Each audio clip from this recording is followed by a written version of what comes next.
News TV 99 కి స్వాగతం. Bulletin లో ముందుగా ముఖ్యాంశాలు.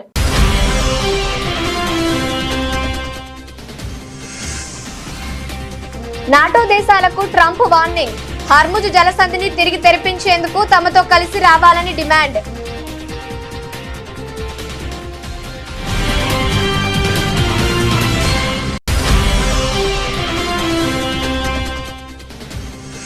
కాంగ్రెస్ గత పాలనపై కేంద్ర హోంమంత్రి అమిత్ షా విమర్శలు.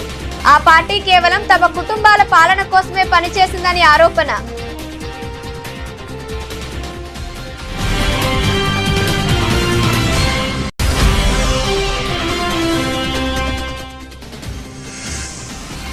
జవహర్ చేయాలనే రాణి పద్మిని సంకల్పం శ్రీ గౌరవానికి చిహ్నం. జవహర్ నివాళి కార్యక్రమంలో యూపీ సీఎం యోగి ఆదిత్యనాథ్.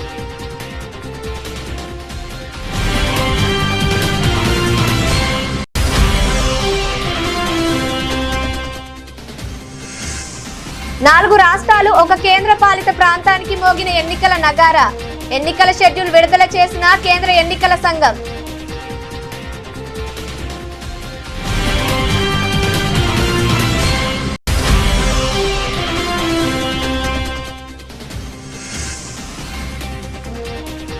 మీ సలహాలు స్వీకరిస్తాం, సభకు రండి. కేసీఆర్ కు మంత్రి కోమటిరెడ్డి విజ్ఞప్తి.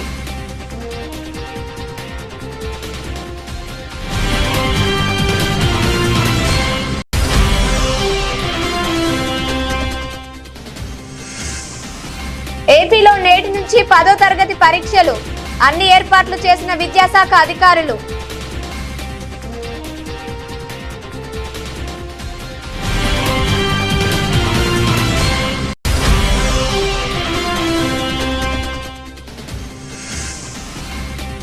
కేటీఆర్ ఆదరణ చూసి ఓర్వలేకే డ్రగ్స్ ఆరోపణలు. దాసోజు శ్రవణ్ కుమార్.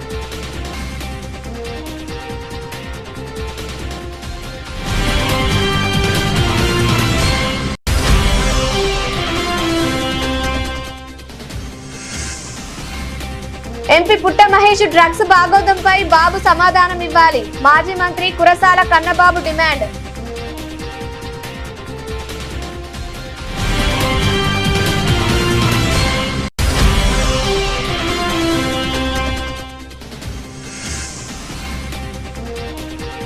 ఆధారాలు బయటపెడితే నన్ను బదనాం చేస్తారా? రేవంత్ రెడ్డి ప్రభుత్వంపై కవిత ధ్వజం.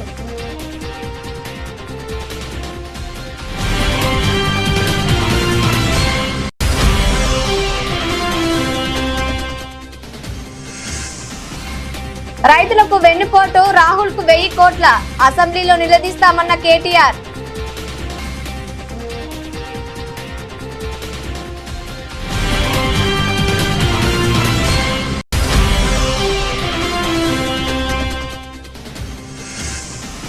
అట్టహాసంగా బీసీసీఐ వార్షిక అవార్డుల వేడుక. ద్రవిడ్, బిన్ని, మిథాలీ రాజుకు లైఫ్ టైం అవార్డులు.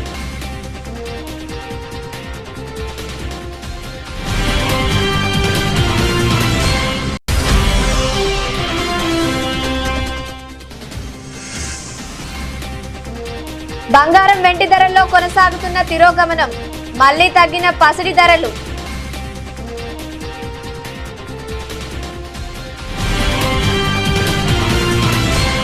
పశ్చిమాసియా యుద్ధం ముదురుతున్న తరుణంలో అమెరికా అధ్యక్షుడు డొనాల్డ్ ట్రంప్ తన యూరోపియన్ మిత్ర దేశాలపై నిప్పులు చెరిగారు. నార్త్ అట్లాంటిక్ ట్రేటీ ఆర్గనైజేషన్ భవిష్యత్తుపై ఆయన తీవ్ర అసంతృప్తి వ్యక్తం చేస్తూ ప్రస్తుత పరిస్థితి చాలా దారుణంగా ఉందని వ్యాఖ్యానించారు. ఇరాన్ అడ్డంకుల వల్ల మూతపడిన హర్ముజ్ జలసంధిని తిరిగి తెరిపించేందుకు తమతో కలిసి రావాలని నాటో కూటమిని ఆయన డిమాండ్ చేశారు. హర్ముజ్ జలసంధి ద్వారా చమురు పొందుతున్న దేశాలు తమ సొంత నౌకల రక్షణ కోసం ముందుకు రాకపోవడాన్ని ట్రంప్ తప్పుబట్టారు. అందరి కోసం అమెరికా ఒక్కటే కాపలా కాయలేదు. ఈ కీలక మార్గాన్ని తెరిపించేందుకు జర్మనీ, ఫ్రాన్స్ వంటి దేశాలు తమ యుద్ధ నౌకలను పంపించాలి. నాటో దేశాలు తమ బాధ్యతను నెరవేర్చుకుంటే ఆ కూటమి భవిష్యత్తు ప్రశ్నార్థకమే అని ఆయన హెచ్చరించారు.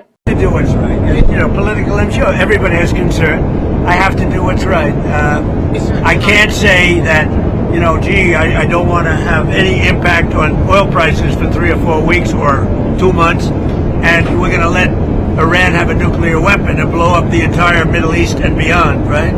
Because, they were going to blow up the Middle East. If I didn't terminate the Obama horrible deal, the Iran nuclear deal it's called, if I didn't terminate that in my first term, they would have already had a nuclear weapon and they would have used it immediately upon getting it. And if I didn't send in the B-2 bombers to bomb the hell out of it and obliterate, and that's what it was, we obliterated that site and stopped all their potential nuclear. If I didn't do that, you would have had Israel and the Middle East. ప్రధాని మోదీని బీజేపీని వ్యతిరేకించే క్రమంలో కాంగ్రెస్ నేత రాహుల్ గాంధీ దేశాన్ని అపఖ్యాతి పాలు చేస్తున్నారని కేంద్ర హోంమంత్రి అమిత్ షా మండిపడ్డారు. ఇటీవల రాహుల్ గాంధీ పార్లమెంటు మెట్లపై నిలబడి టీ పకోడీ తీసుకోవడంపై అమిత్ షా ఆగ్రహం వ్యక్తం చేశారు. పార్లమెంట్ అనేది చాలా పవిత్ర స్థలమని, అల్పాహారం ఎక్కడ తీసుకోవాలో కూడా రాహుల్ కు తెలియదా అని ప్రశ్నించారు. రాహుల్ చర్యలను ఏ భారతీయుడు సమర్థించడని అన్నారు. ప్రస్తుతం అస్సాం పర్యటనలో ఉన్న హోంమంత్రి అమిత్ షా ఆ రాష్ట్ర వైద్య రోగ రంగానికి సంబంధించి 2000 కోట్ల విలువైన పనులకు శంకుస్థాపనలు చేశారు. అనంతరం ప్రసంగిస్తూ రాష్ట్రంలో కాంగ్రెస్ గత పాలనపై విమర్శలు గుప్పించారు. గత 15 ఏళ్ల పాలనలో కాంగ్రెస్ అస్సాం వైద్య రోగ బడ్జెట్ నుంచి 150 కోట్లు కాజేసింది. ఆ పార్టీ కేవలం తమ కుటుంబాల పాలన కోసమే పనిచేసింది.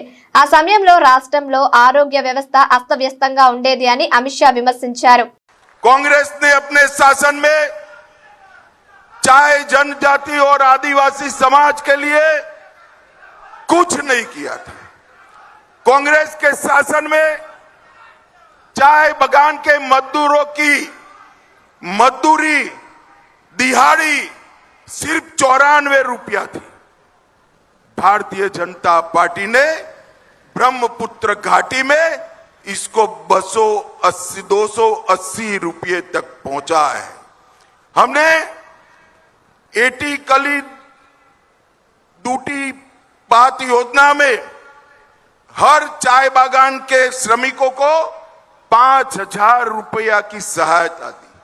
120 मॉडल स्कूल बनाए और 707 चाय बागान में 3.5 लाख परिवारों को उनके भूमि का अधिकार देने का काम भारतीय जनता पार्टी ने किया। मित्रों, एक और कांग्रेस पार्टी है जो भ्रष्टाचार में लिप्त, और दूसरी ओर भारतीय जनता पार्टी है जो विकास के रास्ते पे ले जाए। एक और कांग्रेस पार्टी है जो तुष्टीकरण के लिए घुसपैठ होने देती है। दूसरी ओर भारतीय जनता पार्टी है जो असम को बचाने के लिए घुसपैठियों को चुन चुन कर निकालने का संकल्प करती है।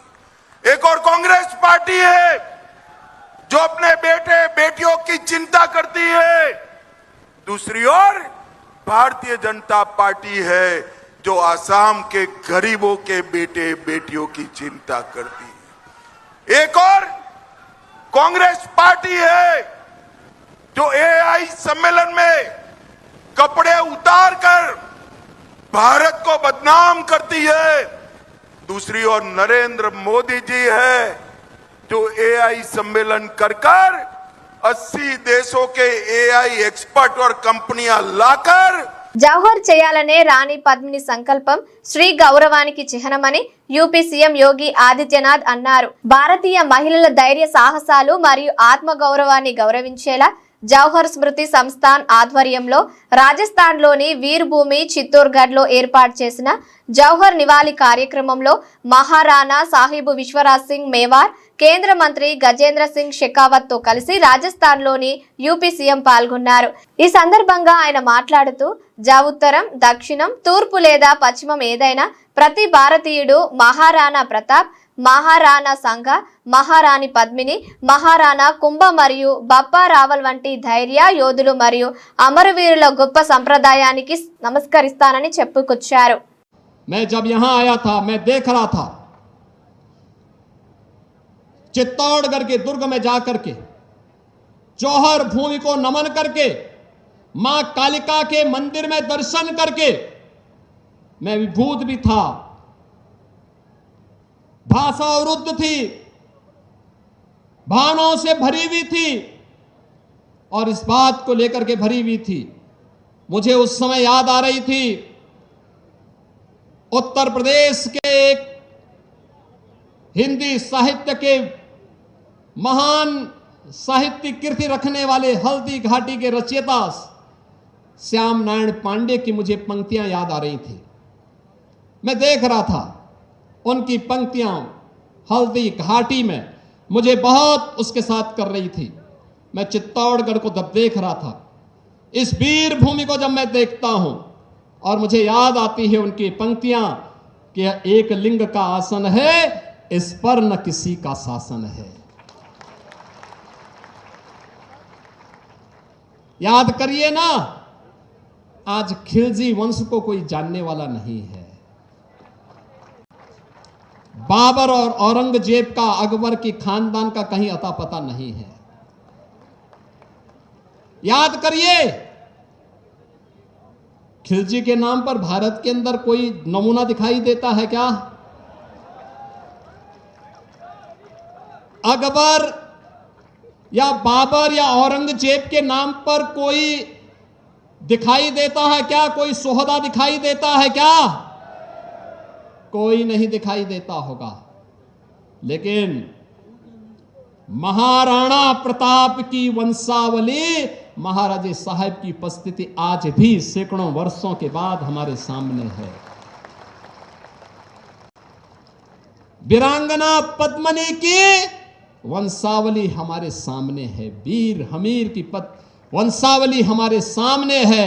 और इसीलिए तो हमने कहा कि एक लिंग का आसन है, इस पर न किसी का शासन है। దేశంలోని 4 రాష్ట్రాలు ఒక కేంద్రపాలిత ప్రాంతానికి అసెంబ్లీ ఎన్నికల నగారం మోగింది. తమిళనాడు, కేరళ, పశ్చిమ బెంగాల్, అస్సాంతో పాటు కేంద్రపాలిత ప్రాంతమైన పుదుచ్చేరి అసెంబ్లీ ఎన్నికల షెడ్యూల్ను కేంద్ర ఎన్నికల సంఘం విడుదల చేసింది. ఈ మేరకు కేంద్ర ప్రధాన ఎన్నికల కమిషనర్ జ్ఞానేష్ కుమార్ మీడియా సమావేశంలో వివరాలను వెల్లడించారు. ఈ అన్ని ప్రాంతాల్లో మే 4వ తేదీన ఓట్ల లెక్కింపు జరగనుంది. వివరాలలోకి వెళితే పశ్చిమ బెంగాల్లోని 294 స్థానాలకు 2 విడతల్లో ఎన్నికలు జరగనున్నాయి. ఏప్రిల్ 23న తొలి దశ, ఏప్రిల్ 29న రెండో దశ పోలింగ్ నిర్వహిస్తారు. తమిళనాడులోని 234 అసెంబ్లీ స్థానాలకు ఒకే విడతలో ఏప్రిల్ 23న పోలింగ్ జరగనుంది. ఇక అస్సోం 126, కేరళ 140, పుదుచ్చేరి 30 అసెంబ్లీ స్థానాలకు ఒకే దశలో ఏప్రిల్ 9వ తేదీన పోలింగ్ నిర్వహించనున్నట్లు ఈసీ ప్రకటించింది. ఎన్నికల షెడ్యూల్ కు ముందు రాజకీయ పార్టీల నేతలతో, ఆయా రాష్ట్రాల ఉన్నతాధికారులతో సమావేశాలు నిర్వహించి సలహాలు స్వీకరించామని జ్ఞానేష్ కుమార్ వివరించారు. The festival of elections, our pride, is going to be held in the state of Assam, Kerala, Tamil Nadu, West Bengal and the Union Territory of Puducherry. The total electors are 17.4 crores and the assembly constituencies are 824. The number of polling stations is roughly 2.19 lakhs and the electoral machinery would consist of roughly 25 lakh personnel. To give you an overview, the end of term of Assam Assembly is on 20th of May, Kerala 23rd of May, Puducherry 15th of June, Tamil Nadu 10th of May and West Bengal 7th of May. To give you a little overview of the electors, Assam, as per the final list, would be roughly 2.5 crores, Kerala 2.7 crores, Puducherry 9.44 lakhs, Tamil Nadu 5.67 crores, and West Bengal, the final list on 20th February comprises of 6.44 crores, and the learned judges, after their adjudication, whatever supplementary list comes, they shall be added. మాజీ ముఖ్యమంత్రి ప్రతిపక్ష నేత K Chandrasekhar రావు assembly సమావేశాలకు హాజరు కావాలని మంత్రి కోమటిరెడ్డి వెంకటరెడ్డి విజ్ఞప్తి చేశారు. ప్రజాస్వామ్యంలో ప్రజలిచ్చిన తీర్పును గౌరవించి సభా కార్యక్రమాల్లో పాల్గొనడం ప్రతిపక్ష నేతగా కేసీఆర్ కనీస బాధ్యత అని ఆయనకు అన్నారు. ప్రజలు మార్పు కోరుకునే కాంగ్రెస్ కు అధికారం కట్టబెట్టారని, ఆ తీర్పును స్వాగతించాలని కోమటిరెడ్డి అన్నారు. కేసీఆర్ సభకు వచ్చి ప్రభుత్వ పనితీరుపై సలహాలు, సూచనలు ఇస్తే స్వీకరించడానికి తాము సిద్ధంగా ఉన్నామని తెలిపారు. మా పనిలో ఏవైనా తప్పులుంటే చెప్పండి, తప్పకుండా మార్చుకుంటాం, కానీ అసెంబ్లీకి రాకపోవడం సరికాదు అని హితవు పలికారు. ఇటీవల కేసీఆర్ సభకు 1 నిమిషం మాత్రమే హాజరై గవర్నర్ ప్రసంగం ముగియక ముందే వెళ్లిపోవడం మరణించిన సభ్యులకు సంతాపం తెలిపేంత వరకు కూడా ఉండకపోవడం బాధాకరమని ఆవేదన వ్యక్తం చేశారు. మూసీపై బీఆర్ఎస్ కార్యనిర్వాహక అధ్యక్షుడు కేటీఆర్ పవర్ పాయింట్ ప్రజెంటేషన్ ఇవ్వడం హాస్యాస్పదమని అన్నారు. ఫ్లోరైడ్ తో నల్గొండ ప్రజలు తీవ్ర ఇబ్బందులు పడుతున్నారన్నారు. మూసీ ప్రక్షాళన చేస్తే వారి జీవితాలు కూడా బాగుపడతాయని మంత్రి పేర్కొన్నారు. గౌరవ కేసీఆర్ గారి నుంచి ఈ ప్రభుత్వం చేసే మంచి పనులు కానీ ఈ ప్రభుత్వం ఇంకేమైనా మార్పులు చేసుకోవాలన్నా ఇంకేమైనా సలహాలు సూచనలు ఇస్తే తప్పకుండా నిజంగా సూచన కరెక్ట్ ఉండి మేము చేసే పనులు తప్పుంటే మార్చుకునే అవకాశం ఉంది. కానీ ప్రతిపక్ష నాయకుడు అసెంబ్లీకే రాకుండా వచ్చి ఒక నిమిషం కూర్చొని నేషనల్ యాంథమ్ కాకముందే గవర్నర్ ప్రసంగం మన వచ్చినప్పుడు నేషనల్ యాంథమ్ కాకుండా వెళ్ళిపోయి తెలంగాణ వాదిగా రిక్వెస్ట్ చేస్తున్నా, మీరు రండి అసెంబ్లీకి. మీరు పక్క రాష్ట్రం ఆంధ్రాలో వాళ్ళకు 11 సీట్లే వచ్చి వాళ్ళకు ప్రతిపక్ష హోదా అడిగినా ఇస్తలేరంటే రాజ్యాంగం ప్రకారం 10% రావాలి కాబట్టి వాళ్ళు ఇస్తలేరు, అది వేరే విషయం. అయ్యాలండి 30 మంది సభ్యులు ఉన్న 9 మంది పార్టీ మారిన 30 మంది సభ్యులు అంటే చిన్న రాష్ట్రం, మంచి సభ్యులు వచ్చి మాట్లాడితే మీకు పూర్తిగా సపోర్ట్ చేస్తాం. మీరు మాట్లాడేటప్పుడు డిస్టర్బ్ చేయం, మీరు ఇచ్చే సలహాలు సూచనలు కూడా స్వీకరిస్తాం. ఆంధ్రప్రదేశ్ లో 10వ తరగతి పబ్లిక్ పరీక్షలకు సర్వం సిద్ధమైంది. నేటి నుంచి ఏప్రిల్ 1వ తేదీ వరకు ఈ పరీక్షలు జరగనున్నాయి. రాష్ట్ర వ్యాప్తంగా మొత్తం 6,40,916 మంది విద్యార్థులు ఈ పరీక్షలకు హాజరు కానున్నారు. వీరి కోసం 3,415 పరీక్షా కేంద్రాలను విద్యాశాఖ ఏర్పాటు చేసింది. పరీక్షలు ఉదయం 9:30 ప్రారంభమై మధ్యాహ్నం 12:45 ముగుస్తాయి. మొత్తం విద్యార్థుల్లో 6,22,074 మంది రెగ్యులర్, 18,842 మంది ప్రైవేటు అభ్యర్థులు ఉన్నారు. వీరిలో 3,28,652 మంది బాలురు, 3,12,264 మంది బాలికలు ఉన్నారు. పరీక్షల నిర్వహణకు ఎలాంటి ఆటంకాలు కలగకుండా పకడ్బందీ చర్యలు చేపట్టారు. ఇందుకోసం 38,958 మంది ఇన్విజిలేటర్లను నియమించారు. మాల్ ప్రాక్టీస్ ను అరికట్టేందుకు రాష్ట్ర వ్యాప్తంగా 156 ఫ్లయింగ్ స్క్వాడ్లను రంగంలోకి దించారు. వీటితో పాటు 210 కేంద్రాలను సమస్యాత్మకమైనవిగా గుర్తించి అక్కడ ప్రత్యేక నిఘా ఏర్పాటు చేశారు. విద్యార్థులు ఉదయం 8:30 నుంచే పరీక్షా కేంద్రంలో రిపోర్ట్ చేయాలని అధికారులు సూచించారు. ఉదయం 10 గంటల తర్వాత ఎట్టి పరిస్థితుల్లోనూ లోనికి అనుమతించబోమని స్పష్టం చేశారు. పరీక్షా హాల్లోకి ఫోన్లు, స్మార్ట్ వాచ్లు, క్యాలిక్యులేటర్ల వంటి ఎలక్ట్రానిక్ పరికరాలను అనుమతించమని విద్యాశాఖ పేర్కొంది. బీఆర్ఎస్ వర్కింగ్ ప్రెసిడెంట్ కేటీఆర్ లేవనెత్తుతున్న ప్రభుత్వ వైఫల్యాల వల్ల ఆయనకు ప్రజల్లో పెరుగుతున్న ఆదరణను చూసి ఓర్వలేక తప్పుడు ఆరోపణలు చేస్తున్నారని బీఆర్ఎస్ ఎమ్మెల్సీ దాసోజు శ్రవణ్ కుమార్ ఆరోపించారు. ఆదివారం ఏర్పాటు చేసిన మీడియా సమావేశంలో కాంగ్రెస్ ఆరోపణలు తిప్పికొట్టారు. మోకాలికి జోడు గుండికి లింక్ పెట్టినట్లు మొయినాబాద్ లో ఒక మాజీ ఎమ్మెల్యే ఫామ్ హౌస్ లో పార్టీ జరిగితే దాన్ని కేటీఆర్ కు సంబంధం ఉందని ప్రచారం చేస్తున్నారని మండిపడ్డారు. చిల్లర రాజకీయాలు, క్యారెక్టర్ అసాసినేషన్ చేస్తున్నారని దుయ్యబట్టారు. మూసీ ఫ్యూచర్ సిటీ అవినీతి గురించి బయట పెట్టినందుకు కేసీఆర్ పై దాడి చేస్తున్నారని విమర్శించారు. టీపీసీసీ చీఫ్ మహేష్ కుమార్ గౌడ్ అర్థం పర్థం లేకుండా మాట్లాడుతున్నాడని, డ్రగ్స్ గురించి మాట్లాడితే లీగల్ నోటీసులు పంపుతా అని చెప్పిన తర్వాత కూడా మళ్ళీ కేటీఆర్ కు లింకు పెట్టడం దేనికని ప్రశ్నించారు. సిగ్గులేదు ప్రభుత్వానికి. డ్రగ్స్ విషయంలో మాట్లాడేట నైతిక అర్హత ఎక్కడో చెప్పమని కోరుతా ఉన్నాను. మీ కింద 12,000 కోట్ల రూపాయల విలువైనటువంటి ఒక డ్రగ్ను తెలంగాణ పోలీసులు పట్టుకోలా. తెలంగాణ పోలీసులు పట్టుకోలే. ఇది కాస్త వాగ్దేవి ల్యాబొరేటరీస్ అని చెప్పని నవోదయ కాలనీ చెర్లపల్లిలో హైదరాబాద్లో సెప్టెంబర్ 5, 25వ తారీఖు నాడు పట్టుకుంది ఎవరా అంటే మహారాష్ట్ర పోలీసులు. పొద్దున్న లేస్తే రేవంత్ రెడ్డి నేను ఈగలు పెట్టినా, ఈగలకు ఫోర్స్ ఇచ్చినా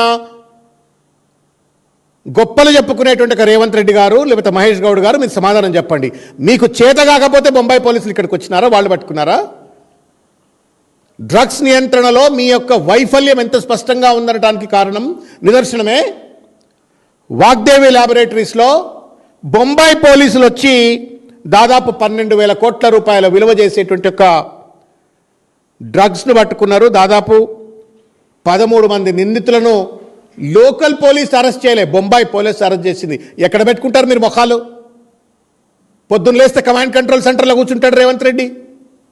పొద్దున్న లేస్తే ఐజీలు డీజీపీలు అందరితో కూర్చుంటాడు. పొద్దున్న లేస్తే ఎన్డీపీఎస్ అని చెప్పని పెద్ద పెద్ద మాటలు మాట్లాడతాడు.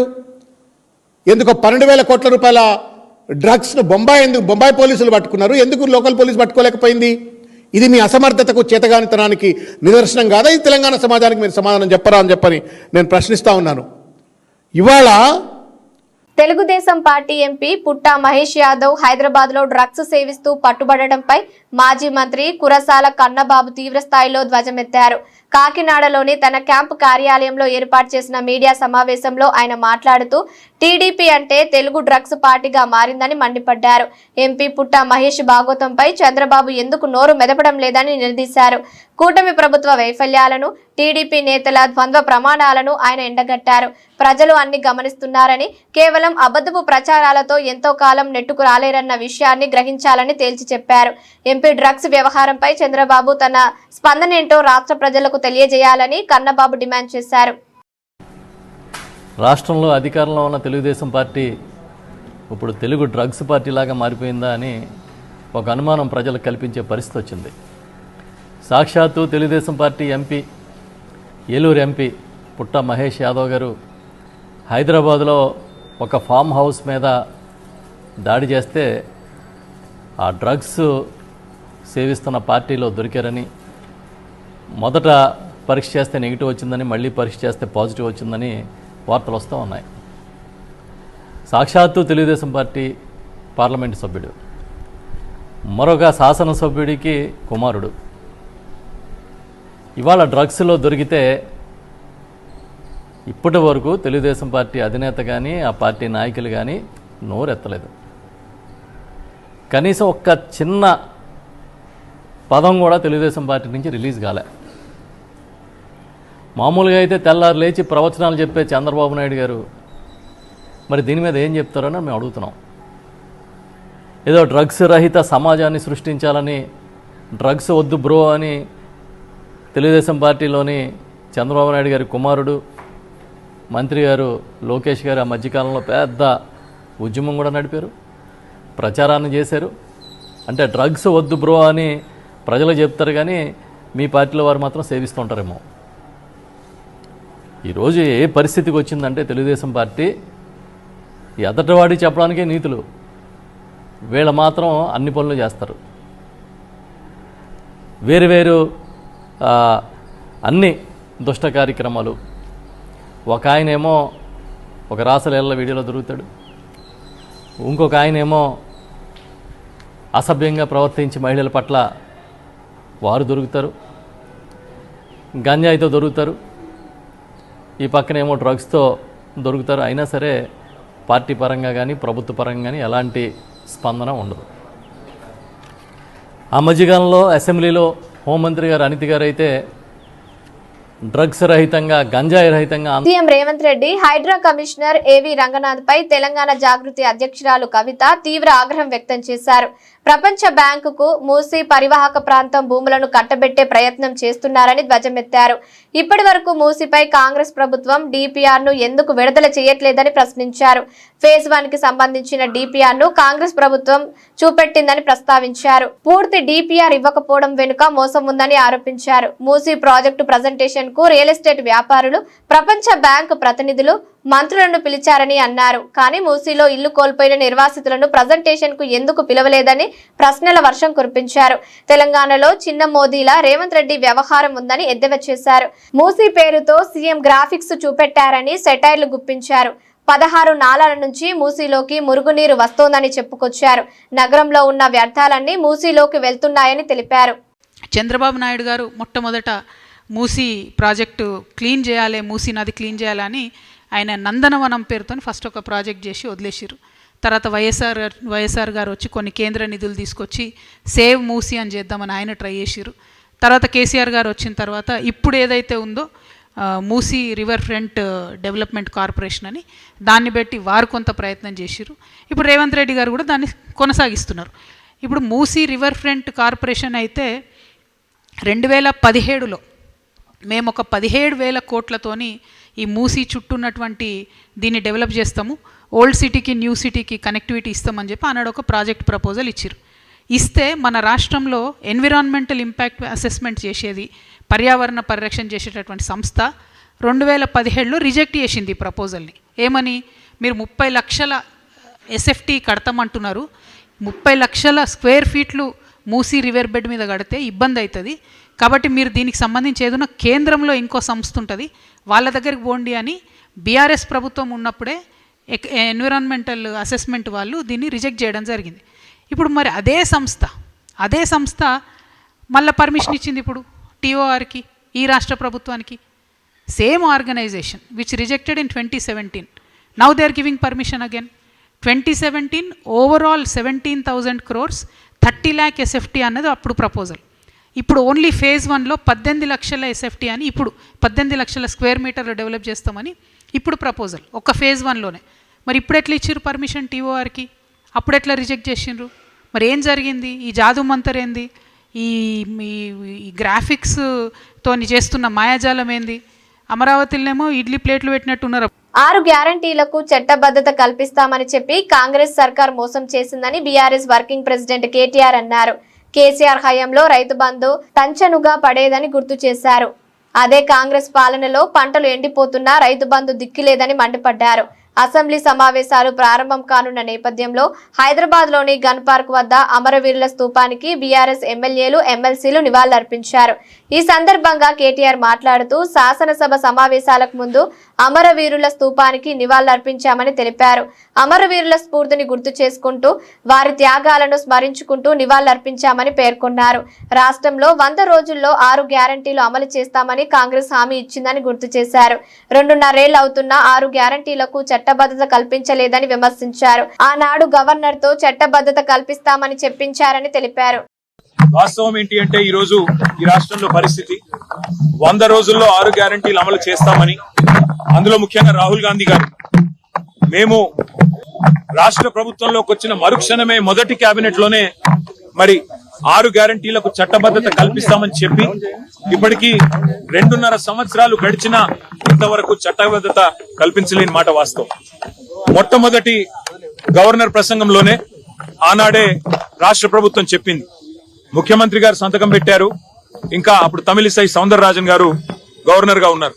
వారి నోటంబడి చెప్పించారు. రాష్ట్ర ప్రభుత్వం వెంటనే చట్టబద్ధత కల్పిస్తదని చెప్పి వారు ఆనాడు చెప్పినప్పటికీ ఇప్పటికి 2.5 సంవత్సరాలు ఇది 3వ గవర్నర్ ప్రసంగం. ఇంతవరకు 6 గ్యారంటీలకు చట్టబద్ధత లేదు.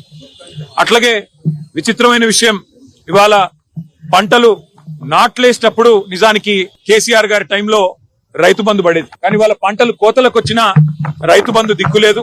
ఇంతవరకు రాష్ట్ర ప్రభుత్వం నుంచి ఒక స్పష్టత, ఒక సమాధానం లేదు. అందుకే రాహుల్ బంధు కాదు, రైతు బంద్ వేయండి, రాహుల్ కు 1000 కోట్లు, రైతులకు వెన్నుపోట్ల అని చెప్పి ఈ సభ సమావేశాల్లోనే, బడ్జెట్ సమావేశంలో తప్పకుండా నిలదీస్తాం. అట్లాగే అన్ని వర్గాలకు హామీలు ఇచ్చి మోసం చేసిన ప్రభుత్వం ఇది. బలహీన వర్గాలకు 1,00,000 కోట్ల బడ్జెట్ అన్నారు 5 ఏళ్లలో. మరి 2 బడ్జెట్లు అయిపోయినాయి, 3వ బడ్జెట్ ఈ పాటికి 60,000 కోట్లు పెట్టి ఉండాలి. మరి ఇంతవరకు దాని మీద కూడా స్పష్టత లేదు. అట్లాగే ఎస్సీ ఎస్టీలకు అంబేద్కర్ అభయహస్తం ప్రవేశపెడతామన్నారు. మరి 12 లక్షలు ఇస్తామన్నారు దళిత బంధు స్థానంలో. ఇంతవరకు అతి గతి లేదు. 2 లక్షల ఉద్యోగాల ఊసు లేదు. ఇంతవరకు 10,000 ఉద్యోగాలు ఇచ్చిన పరిస్థితి లేదు. అట్లాగే ఇక 6 గ్యారంటీలకైతే మంగళం బాడినట్టే కనబడుతున్నది. మరి మహిళలు ఎదురు చూస్తున్నారు రాష్ట్ర వ్యాప్తంగా. 2,500 100 రోజుల్లో ఇస్తామన్నారు, ఎప్పటి నుంచి ఇస్తారని. ముసలి వాళ్ళు ఎదురు చూస్తున్నారు, పెద్ద మనుషులు 4,000 పెన్షన్లు ఎప్పటి నుంచి వస్తాయని. రైతులు. బీసీసీఐ వార్షిక అవార్డుల వేడుక అట్టహాసంగా జరిగింది. అతిరథ మహారథుల సమక్షంలో జరిగిన అవార్డుల కార్యక్రమంలో క్రికెటర్లు సందడి చేశారు. 2025-26 సీజన్లో ఏకంగా 5 ఐసీసీ ట్రోఫీలతో కొత్త చరిత్ర లిఖించిన భారత క్రికెటర్ల ప్రతిభకు తగిన గుర్తింపు లభించింది. ఇందుకు తోడు దేశ క్రికెట్ కు ఎనలేని సేవలు అందించిన దిగ్గజ ప్లేయర్లు రోజర్ బిన్నీ, రాహుల్ ద్రవిడ్, మిథాలీ రాజును బీసీసీఐ ఘనంగా సన్మానించింది. కండ్లు మిరుమిట్లు గొలిపే రీతిలో నమ్మన్ అవార్డుల వేడుక యువకులు, అనుభవజ్ఞుల కలయికగా జరిగింది. గత సీజన్ లో అంతర్జాతీయ క్రికెట్ లో పరుగుల వరద పారించిన team India one day test captain Shubman Gill తో పాటు మహిళల క్రికెట్లో తనకంటూ ప్రత్యేకతను లిఖించుకున్న స్మృతి మందాన అంతర్జాతీయ అత్యుత్తమ క్రికెటర్ల అవార్డులు కైవసం చేసుకున్నారు. గతంలో ఎన్నడూ లేని విధంగా వివిధ కేటగిరీల్లో భారత క్రికెట్ జట్లు 5 ఐసీసీ ట్రోఫీలు కైవసం చేసుకోవడం విశేషం. 2025 మహిళల అండర్-19 ప్రపంచ కప్ తో మొదలు పెడితే ఆ తర్వాత పురుషుల ఛాంపియన్స్ ట్రోఫీ, మహిళల వన్డే ప్రపంచ కప్, 2026లో అండర్-19 ప్రపంచ కప్, పురుషుల T20 వరల్డ్ కప్ సభ్యులను బీసీసీఐ ఘనంగా సన్మానించింది. ఆయా జట్లలో సభ్యులైన క్రికెటర్లు జ్ఞాపికలు అందుకున్నారు. తాజాగా T20 ప్రపంచ కప్ గెలిచిన టీమిండియా క్రికెటర్లు కప్ తో ఫోటోకు ఫోజులిచ్చారు. మరోవైపు మహిళల అండర్-19 ప్రపంచ కప్ లో అత్యధిక పరుగులు చేసిన హైదరాబాద్ గొంగడి త్రిష ప్రతిభకు తగిన గుర్తింపు లభించింది. దేశ క్రికెట్ కు సేవలందించిన రోజర్ బిన్నీ, రాహుల్ ద్రవిడ్ కు బీసీసీఐ అత్యున్నత పురస్కారం కర్నల్ సీకే నాయుడు అవార్డు దక్కగా హైదరాబాదీ దిగ్గజం Mithali Raj life time achievement అవార్డుతో మెరిసింది. బంగారం వెండి ధరల్లో తిరోగమనం కొనసాగుతూనే ఉంది. గత కొన్ని రోజులుగా తగ్గుతున్న పసిడి ధరలు సోమవారం కూడా స్వల్పంగా తగ్గాయి. గుడ్ రిటర్న్స్ వెబ్సైట్ ప్రకారం నేడు మార్చి 16 ఉదయం 10 గంటల సమయంలో హైదరాబాద్ బులియన్ మార్కెట్లో 24 క్యారెట్లు 10 గ్రాముల పసిడి ధర 490 లక్షల మేర తగ్గి 1,59,170కు చేరుకుంది. ఇక 22 క్యారెట్ పసిడి ధర కూడా 450 మేర తగ్గింది. ప్రస్తుతం 10 గ్రాముల ఆర్నమెంటల్ బంగారం ధర 1,45,900గా ఉంది. నగరంలో వెండి ధరలు మాత్రం స్థిరంగా కొనసాగుతున్నాయి. ప్రస్తుతం కిలో వెండి ధర 2,79,900గా ఉంది. విజయవాడలో కూడా దాదాపు ఇవే ధరలు కొనసాగుతున్నాయి. ఇక దేశవ్యాప్తంగా ఇతర నగరాల్లో మేలిమి బంగారం ధర సగటున 490 లక్షల మేర తగ్గింది. వెండి ధరలో 5,000 మేర కోత పడింది. చెన్నైలో 24 క్యారెట్ 10 గ్రాముల బంగారం ధర అత్యధికంగా 1,61,010గా ఉంది. ముంబై, కోల్కతా, బెంగళూరు నగరాల్లో మేలిమి బంగారం ధర 1,59,170గా ఉంది. ఇక చెన్నైలో 22 క్యారెట్ గోల్డ్ ధర 1,47,590 కాగా ముంబైలో, కోల్కతా, బెంగళూరు నగరాల్లో 1,45,900గా ఉంది. వార్తను ముగించే ముందు హెడ్లైన్స్ మరోసారి.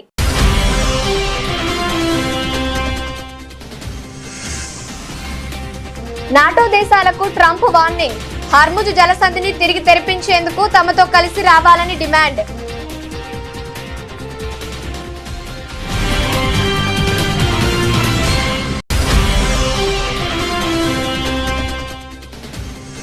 కాంగ్రెస్ గత పాలనపై కేంద్ర హోంమంత్రి అమిత్ షా విమర్శలు. ఆ పార్టీ కేవలం తమ కుటుంబాల పాలన కోసమే పనిచేసిందని ఆరోపణ.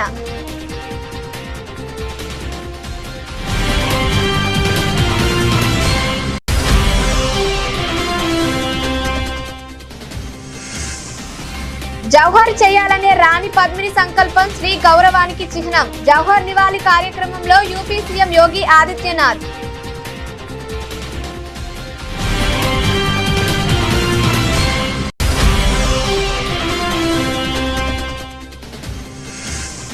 నాలుగు రాష్ట్రాలు ఒక కేంద్ర పాలిత ప్రాంతానికి మోగిన ఎన్నికల నగారా.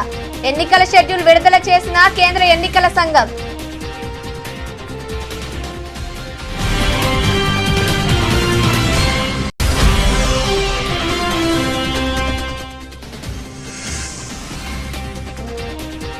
మీ సలహాలు స్వీకరిస్తాం, సభకు రండి. కేసీఆర్ కు మంత్రి కోమటిరెడ్డి విజ్ఞప్తి.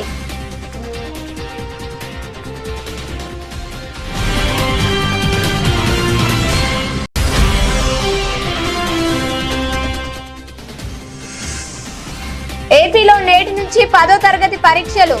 అన్ని ఏర్పాట్లు చేసిన విద్యాశాఖ అధికారులు.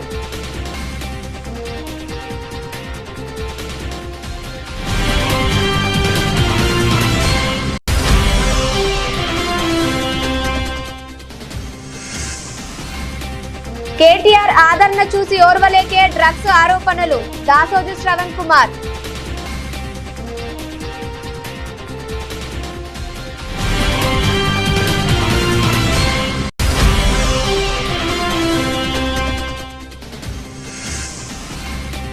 ఎంపీ పుట్ట మహేష్ డ్రగ్స్ బాగోదంపై బాబు సమాధానం ఇవ్వాలి. మాజీ మంత్రి కురసాల కన్నబాబు డిమాండ్.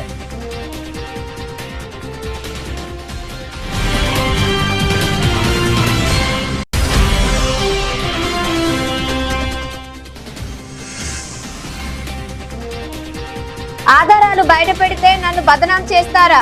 రేవంత్ రెడ్డి ప్రభుత్వంపై కవిత ధ్వజం.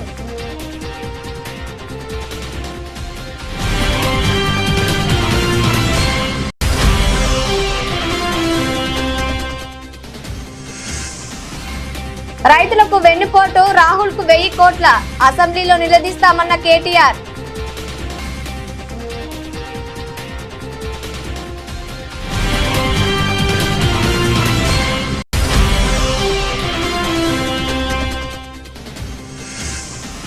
అట్టహాసంగా బీసీసీఐ వార్షిక అవార్డుల వేడుక. ద్రవిడ్, బిన్ని, మిథాలీ రాజుకు లైఫ్ టైం అవార్డులు.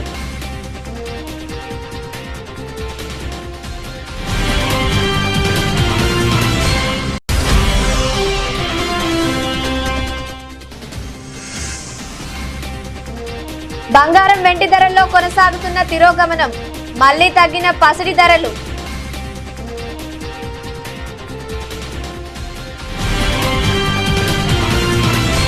ఇంతటితో వార్తలు సమాప్తం. నమస్తే.